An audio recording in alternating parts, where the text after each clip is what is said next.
Meus irmãos, a graça e a paz do nosso Senhor e Salvador Jesus Cristo. Amém? Nesta hora nós vamos estudar a Santa Palavra de Deus. O tema do sermão desta noite é a refeição do reino. A refeição do reino. Se você trouxe a sua Bíblia, eu lhe convido a abri-la no Evangelho segundo Mateus, no capítulo de número 26, versos 26 a 29. Evangelho segundo Mateus, no capítulo 26, versos 26 a 29. Hoje vamos olhar para esta passagem bíblica sobre a ceia do Senhor. O tema do nosso sermão é a refeição do reino. Mantenha a sua Bíblia aberta durante toda a exposição da palavra de Deus. Meus irmãos, este texto conversa sobre a ceia do Senhor. E todos nós somos sabedores que todo este capítulo é um prelúdio da morte do nosso Senhor e Salvador Jesus Cristo. Aqui Jesus está dizendo aos seus discípulos algo muito importante, de muito significado. Aqui Jesus está conversando sobre a sua morte. E, queridos, ao menos que entendamos o que Jesus está fazendo na cruz, nunca seremos capazes de apreciar a cruz. Assim sendo, precisamos saber qual é o significado da cruz. Agora vamos ouvir a leitura da palavra de Deus no Evangelho segundo Mateus, no capítulo de número 26, dos versos 26 ao 29. Está escrito: enquanto comiam, tomou Jesus um pão e, abençoando-o, o partiu e o deu aos seus discípulos, dizendo: tomai, comei, isto é o meu corpo. A seguir tomou um cálice e, tendo dado graças, o deu aos discípulos, dizendo: bebei dele todos, porque isto é o meu sangue, o sangue da nova aliança derramado em favor de muitos para a remissão de pecados. E digo-vos que, desta hora em diante, não beberei deste fruto da videira, até aquele dia que o hei de beber novo convosco no reino de meu Pai. Amém. Irmãos, esta foi a leitura da santa, inspirada, inerrante, autoritativa e invencível palavra de Deus, que Ele possa escrever esta verdade eterna em nossos, ou nas tábuas dos nossos corações. Neste momento vamos orar, curva a sua fronte, converse com Deus em concordância nesta hora. Nosso Senhor e Deus, inclinamo-nos diante de Ti nesta hora, nesta noite, antes de meditarmos na Tua palavra, para pedirmos que o Senhor abra os nossos corações, para recebermos a verdade da Escritura Sagrada. Assim, Senhor, remova as escamas dos nossos olhos, remova as incrustações dos nossos corações, para que possamos crer, para que possamos confiar em Ti somente. Ensina-nos, Senhor, a percebermos o alcance e a intensidade do teu amor salvador para conosco. Assim, Senhor, move-nos para ti, pela demonstração do teu amor, através de Jesus Cristo. Nós te pedimos estas coisas, em nome de Jesus. Amém, amém e amém. Meus irmãos, em algum lugar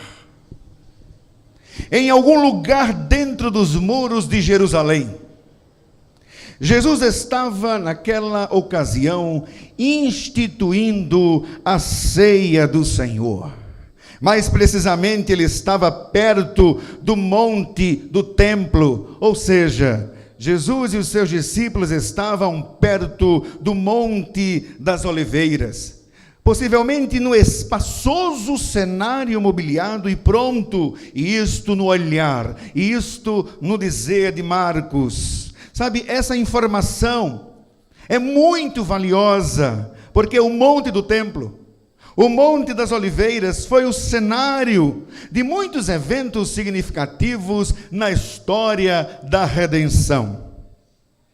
Lembrem-se de que naquele monte Deus provou Abraão.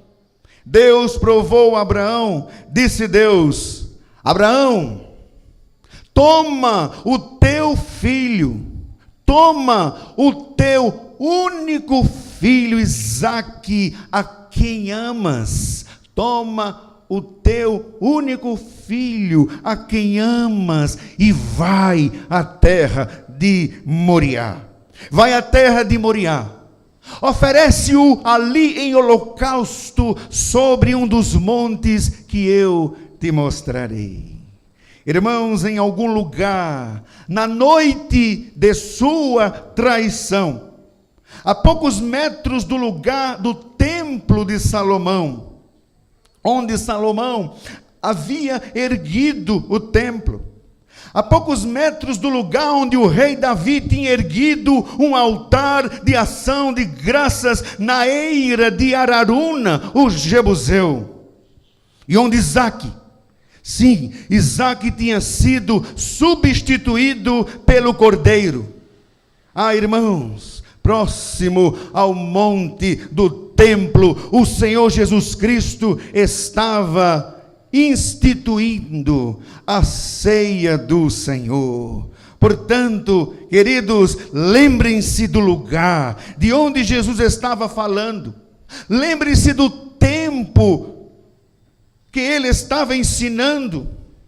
Irmãos, aquela noite não era uma noite qualquer. Aquela noite não era uma noite qualquer, mas era a noite das noites. Sabe, aquela noite era o 14º dia do mês de Nisan. Aquela noite era o dia da festa dos pães asmos, chamada Páscoa.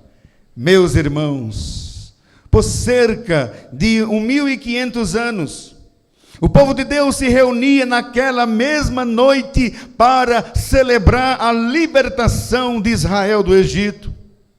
Aquela era a noite da celebração da Páscoa. Aquela não era apenas a noite da carne assada no fogo. Não era apenas a noite dos pães asmos. Não era apenas a noite das ervas amargas, dos lombos cingidos, sandálias nos pés e cajado na mão. Não. Aquela noite era a noite do sangue. Aquela noite era a noite do sangue do Cordeiro. Sangue do Cordeiro que tira o pecado do mundo. Sabe, aspergido nas ombreiras, aspergido nas vergas das portas das casas do povo de Israel. Das casas do povo de Deus. Sabe, irmãos, aquela noite era a noite do sinal.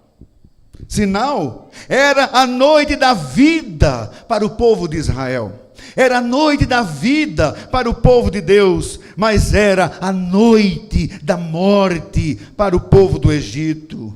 Aquela noite era a noite da alegria para Israel, mas também era a noite de muita tristeza para o Egito pagão. Irmãos, quando ele instituiu a ceia do Senhor, os próprios discípulos sentiram o gosto do cordeiro pascual em suas bocas. Sabe, enquanto eles estavam mastigando o alimento da festa da Páscoa, nesta hora, Jesus tomou um pão, abençoando-o, partiu e deu aos seus discípulos, dizendo: tomai, comei, isto é o meu corpo.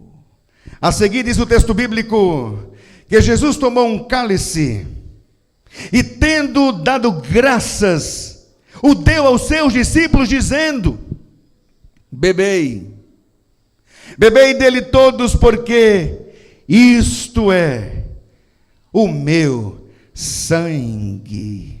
E por fim, no verso de número 29, constatamos que Jesus, ele faz aqui uma gloriosa promessa.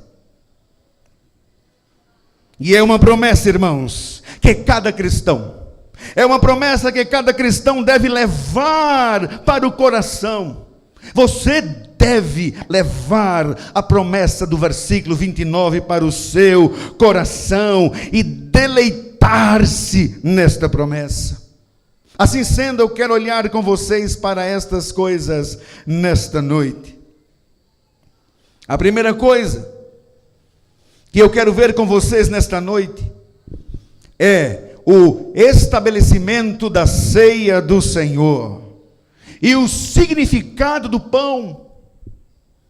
Observem o que Jesus fez. Verso 26. Ele tomou um pão, abençoou, partiu e deu aos discípulos. Queridos, com isso, Jesus enfatizou o que ele ia fazer. Ele enfatizou o que ele ia fazer depois, isto é, o que Cristo ia fazer na cruz do Calvário. Ao instituir a ceia do Senhor, Jesus estava criando um link. Ele estava criando um link com a festa dos pães asmos, chamada Páscoa. E a finalidade era ensinar que Jesus ia realizar um êxodo muito maior do que aquele êxodo liderado por Moisés. Irmãos, nesta conversa com os discípulos, aqui Jesus faz uma pré-explicação. Ele faz uma pré-explicação acerca da sua morte. E neste bate-papo, e nesta conversa, eles foram advertidos de que a morte de Cristo não seria um acidente, mas que a morte de Cristo era um propósito. Sabe, deste modo, Jesus estava instituindo a nova ordenança para todos os cristãos em todas as épocas, até que ele venha. Sabe, tendo em vista o fortalecimento da nossa fé por causa dos seus benefícios encontrados neste sacramento. Irmãos, a nova refeição pascal, inaugurada em Cristo, era completamente diferente da primeira refeição pascual. Sabe, na refeição do reino, ao partir o pão, Jesus não disse ao partir o pão: este é o pão da aflição, que nossos pais comeram na terra do Egito. Mas ao invés disso, Jesus disse: tomai, comei, isto é o meu corpo. Sabe, os discípulos ficaram atordoados, os discípulos ficaram atormentados com tal ciência, com tal conhecimento. O drama da ceia do Senhor assustou tanto os discípulos que este evento foi registrado em todos os evangelhos sinóticos. Irmãos, a essência deste sacramento está no partir do pão. Está no partir do pão. E eu lhe pergunto, por que a essência deste sacramento está no partir do pão? A resposta é: porque Cristo, porque o nosso Senhor, porque o nosso Salvador, Ele estava apontando para a sua morte em cumprimento de Isaías 53. Isaías que fala sobre o sofrimento vicário do servo do Senhor. Isaías disse que Jesus foi transpassado pelas nossas transgressões. Isaías 53 disse que Jesus foi moído pelas nossas iniquidades. Diz ainda que o castigo que nos traz a paz estava sobre Cristo, estava sobre Ele, e pelas suas pisaduras fomos sarados. Irmãos, este partir do pão, este pão quebrado, este pão transpassado, este pão moído, este pão quebrado é a essência do sacramento.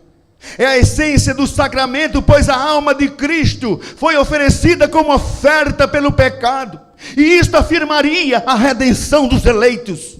Cristo disse: tomai. Cristo disse: comei. Isto é o meu corpo. Então, irmãos, com isso, o que Jesus estava dizendo? O que Jesus estava ensinando? Sabe, Jesus estava dizendo que o pão, eu faço uma pergunta, Jesus estava ensinando que o pão se transformaria ou transformava-se magicamente em sua própria carne?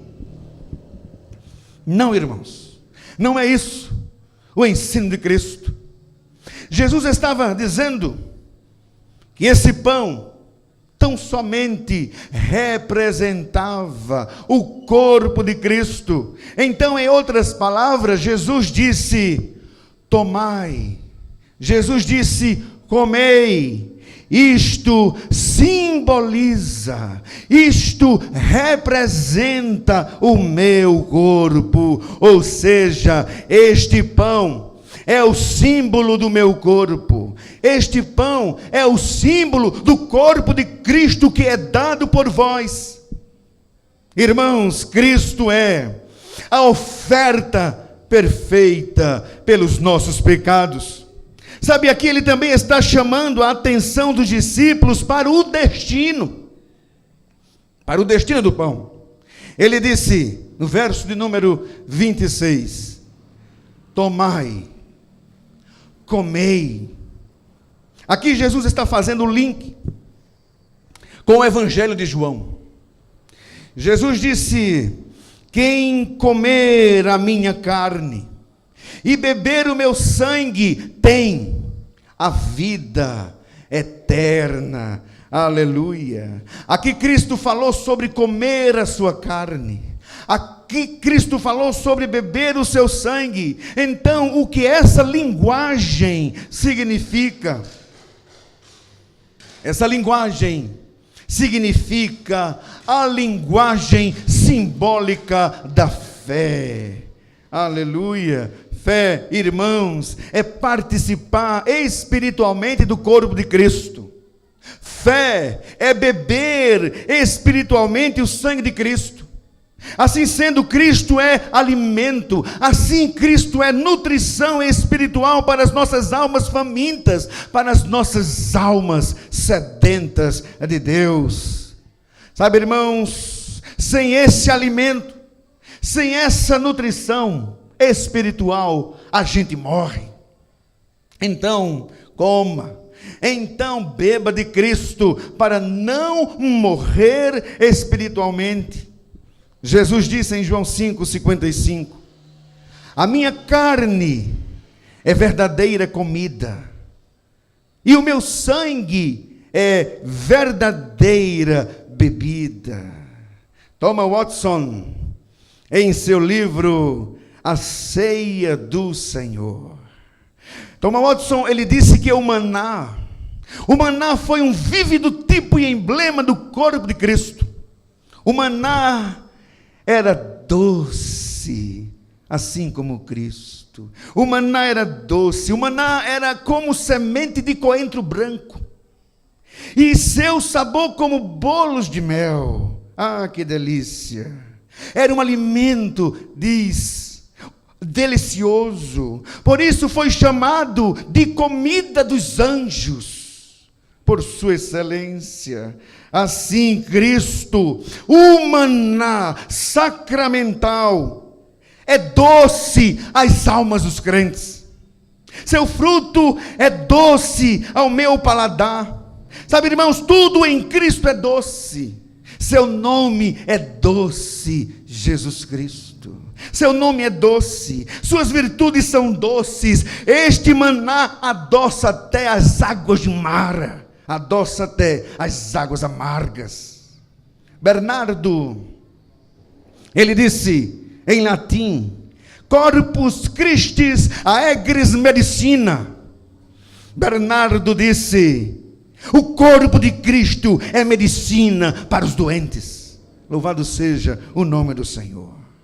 E a esta compreensão, Watson acrescenta: Cristo traz cura em suas asas. Cristo cura o olho do cego. Cristo cura o coração empedernido. Então, irmãos, leve esta medicina para bem perto do seu coração. Leve, irmãos, esta medicina, este Cristo para a tua vida, para a tua casa, para a tua família, e você será curado de todos os destemperos espirituais.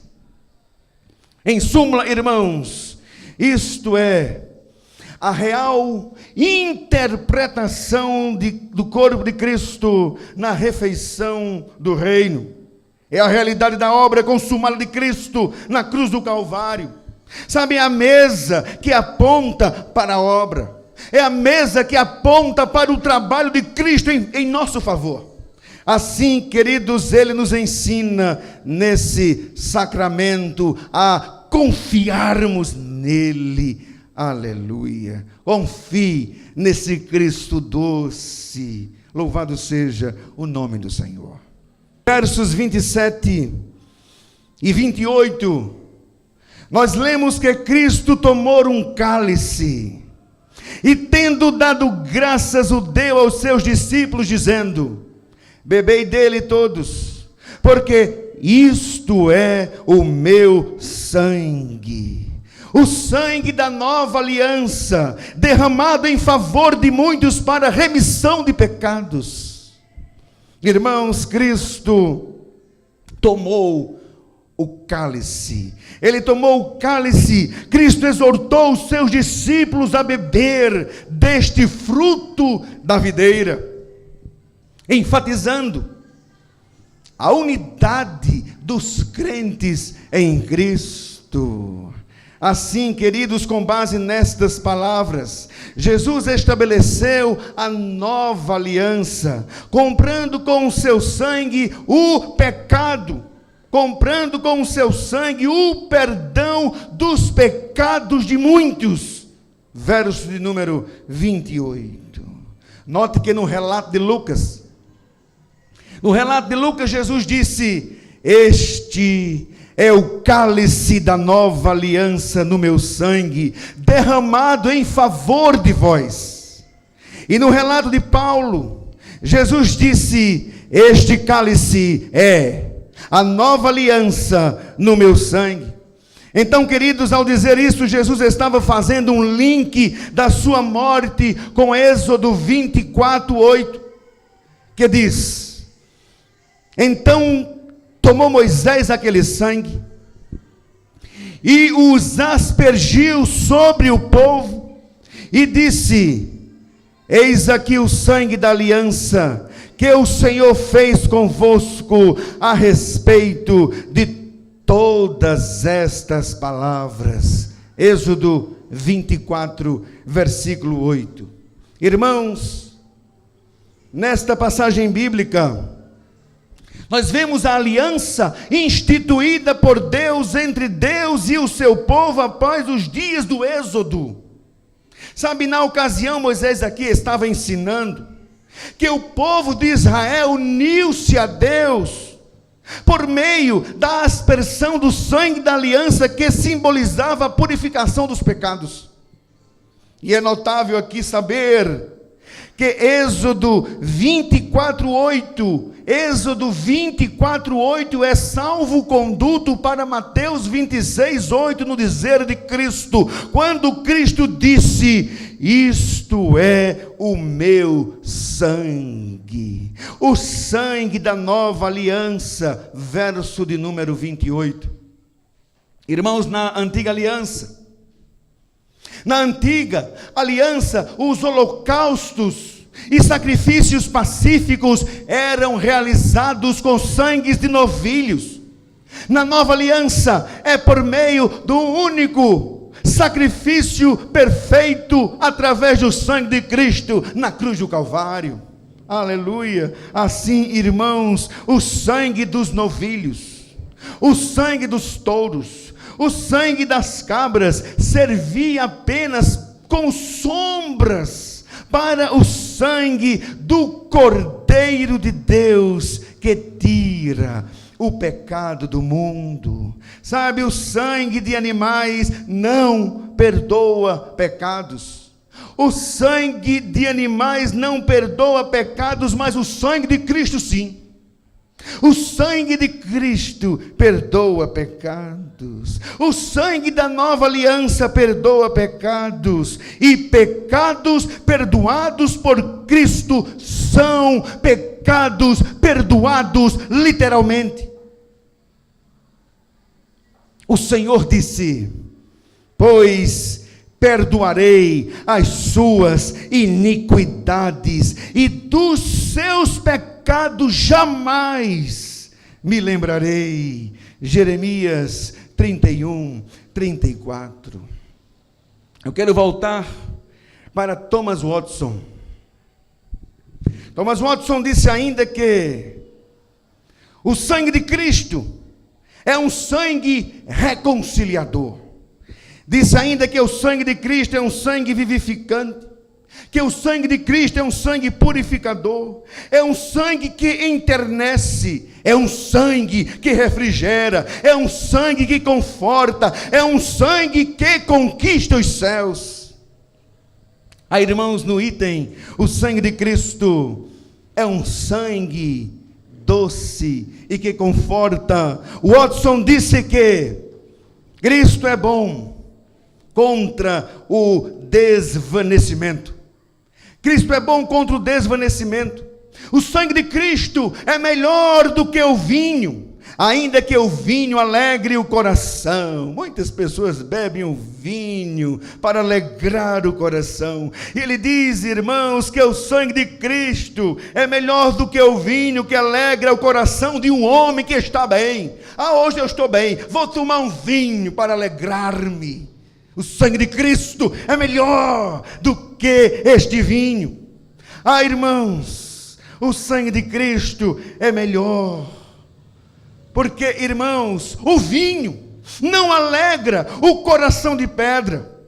O vinho não alegra e não assume, irmãos, o poder de curar aquele que está empedernido. A ideia de pedra é aquela ideia de cálculo renal. Não sei se você já teve uma dor de cálculo renal. Se um dia tiver, e oxalá que nunca tenha, você saberá o que é dor. Irmãos, eu duvido e eu dou.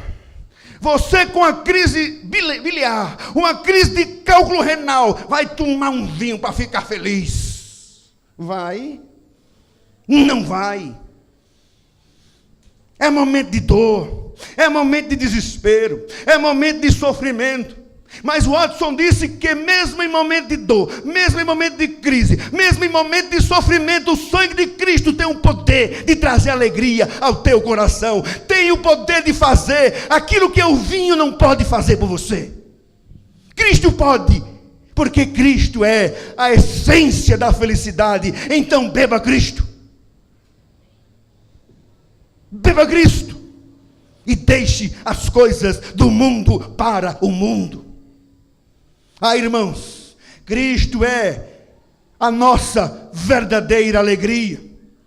Cristo é a nossa verdadeira, o nosso verdadeiro contentamento. E se você tiver que brindar alguma coisa, brinde com o sangue do Cordeiro. O sangue de Cristo é melhor na aflição. Você está aflito, desesperado, em turbulências, em crise, em cálculos, em pedra, beba o sangue de Cristo. O sangue de Cristo, irmão, cura o tremor do coração. O sangue de Cristo cura o teu coração vaidoso. O sangue de Cristo cura o teu coração incrédulo. O sangue de Cristo cura você completamente. Cura até uma consciência desgraçada. Cura até uma consciência depravada. Cura até uma consciência que jaz no maligno. Sabe, irmãos, uma consciência aspergida com o sangue de Cristo pode, como o Rouxinol disse, o Watson, cantar com um espinho em seu peito. Beba o sangue de Cristo. Sabe, o sangue de Cristo pode transformar uma prisão no palácio. Ele transformou a chama dos mártires em leitos de rosas. Irmãos, quero convidar Andrei. Os mártires, os irmãos são sabedores de quem eles foram e de quem eles são. Os mártires são feridos e se regozijam. Estão tristes, mas estão alegres. Estão no sofrimento, mas estão felizes. Eles morrem, mas contemplam a glória. Eles morrem, mas contemplam o triunfo. Por quê? Porque, irmãos, os mártires embebidos no sangue de Cristo não temem a morte, mas espera, mas anseia por ela. Você tem medo de morrer?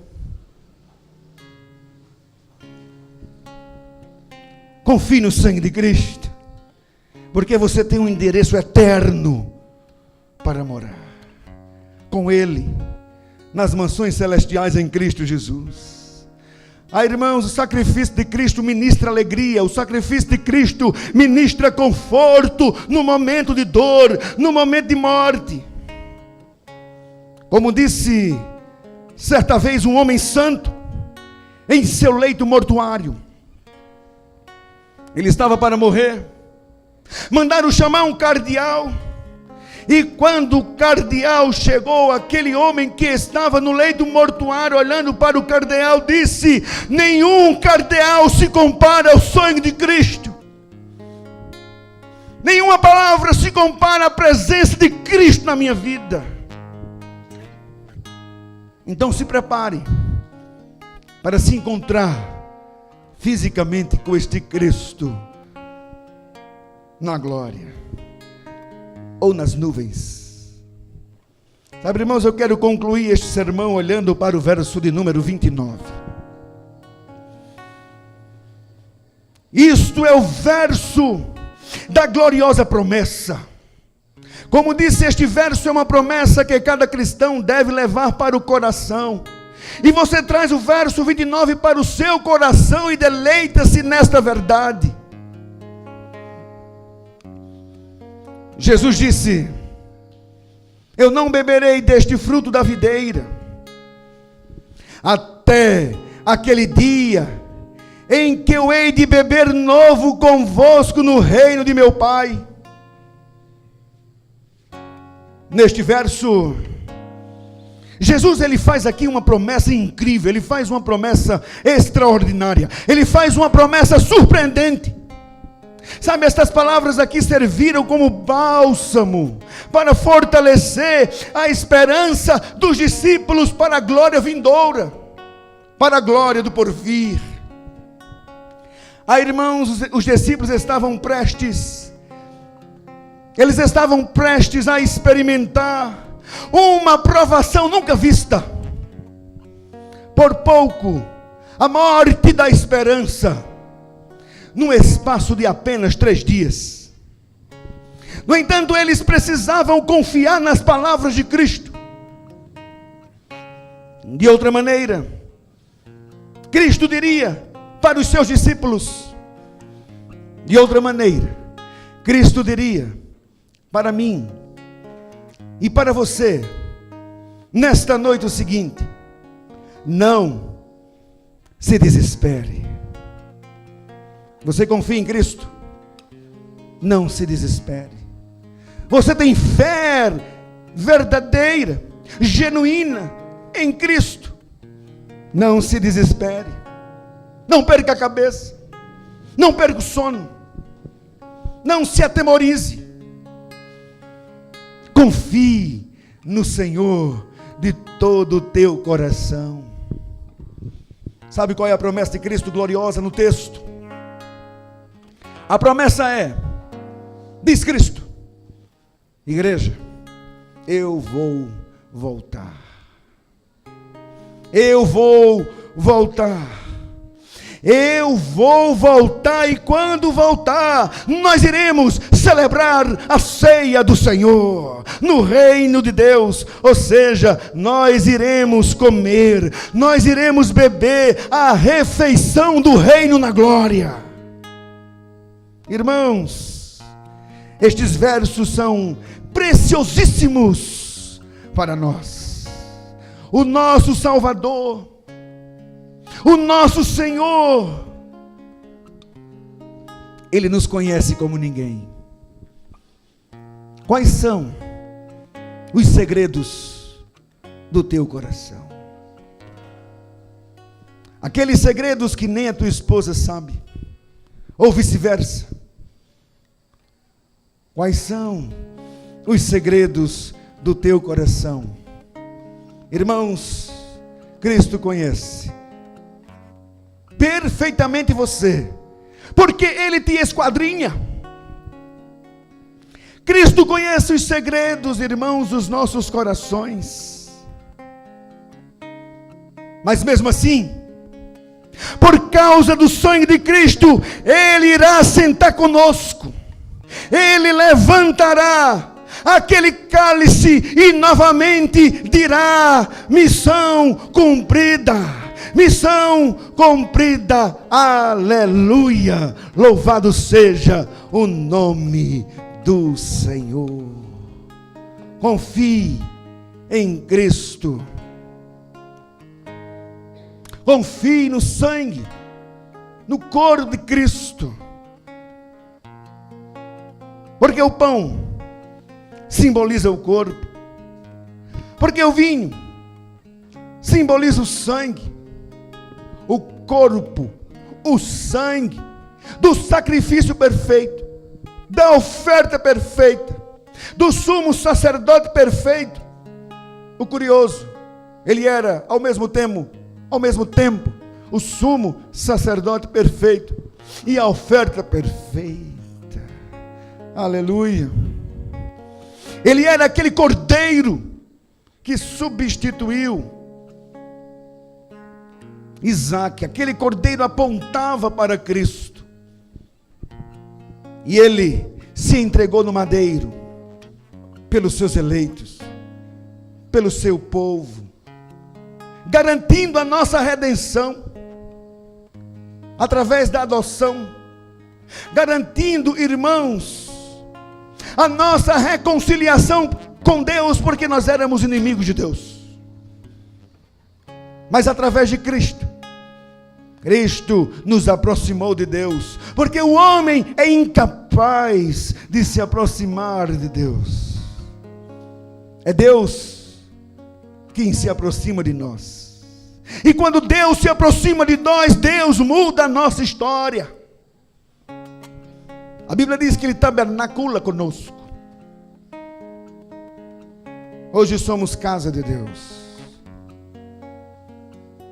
morada do Senhor. É por isso que temos que viver em novidade de vida, em santidade, em temor.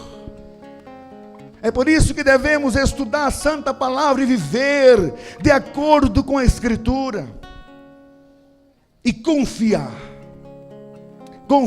em todos os tempos, em todas as horas, nas alegrias e nas tristezas. Não é aquela promessa que faz, né, quando está casando? Na alegria ou na dor, na riqueza ou na pobreza, confie em Cristo. Aleluia. E vamos participar das bênçãos espirituais e celestiais em Cristo Jesus. Amém.